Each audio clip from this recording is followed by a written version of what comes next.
President Donald Trump announced an indefinite extension of the ceasefire with Iran, easing fears of renewed conflict that had rattled global energy markets. The move came as Tehran stalled peace talks, with an Iranian commander warning of threats to the Middle East oil industry if war resumes, underscoring the fragile state of regional stability. After a series of incidents involving census workers, including a reported death, a missing enumerator, and cases of heat stroke, the Odisha government has directed district collectors and municipal commissioners to ensure strict safety measures during the ongoing Census 2027 house listing phase. Thousands of students and locals in Karna and Gurez border towns of Jammu and Kashmir took out solidarity marches to mark the anniversary of the Pahalgam terror attack that claimed 26 lives. International solidarity also poured in as Argentina, Australia, the UK, France and Israel joined India in paying tribute to the victims and condemning terrorism in all its forms. Prime Minister Narendra Modi remembered the victims of the Pahalgam terror attack on its first anniversary, affirming that India will never bow to terrorism. Extending condolences to bereaved families, he reiterated the nation's unity and resolve against terror, while the Indian Army highlighted its decisive response through Operation Mahadev and Operation Sindoor, underscoring India's zero-tolerance policy towards terrorism. District administrations in Sundargarh and Balangir extending school holidays to safeguard students from heatwave. All schools, colleges and Anganwadi centers will remain closed until April 27 in Sundargarh and April 25 in Balangir, as temperatures soar above 40 degrees Celsius across the state.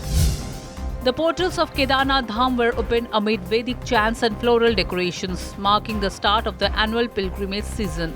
Thousands of devotees gathered as the idol of Lord Kedarnath returned from its winter abode, ushering in the Char Dham Yatra 2026, which will fully commence with the reopening of Badrinath Temple on April 23. The Ministry of Road Transport and Highways has announced a new vehicle classification framework to be introduced soon on the Vahan portal. Vehicles will now be categorized into active compliant, active non-compliant, temporary archive, and permanent archive based on compliance with registration, fitness, insurance, and pollution certificates. West Bengal gears up for the first phase of its 2026 Assembly elections on April 23, with voting across 152 constituencies in 16 districts. The outcome of this phase will set the tone for the second round on April 29, with results to be declared on May 4. The Supreme Court sharply criticized West Bengal Chief Minister Mamata Banerjee's alleged interference in an enforcement directorate probe linked to the IPAC office, remarking that such conduct puts democracy in peril. Hearing ED's plea for a CBI FIR, the bench observed that a CM walking into an ongoing investigation cannot be dismissed as a mere state-centered dispute. A village in Odisha's Mayurbhanj district paid heartfelt tribute to a stray dog named Kali, who bravely fought and killed a venomous snake to protect over 30 school children before succumbing to the bites. Villagers honored her with a ceremonial farewell, calling her a guardian angel.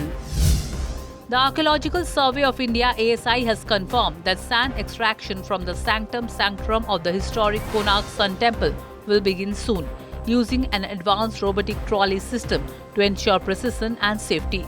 Following IIT Madras lab reports that removal will not harm the structure, preparations are finalized.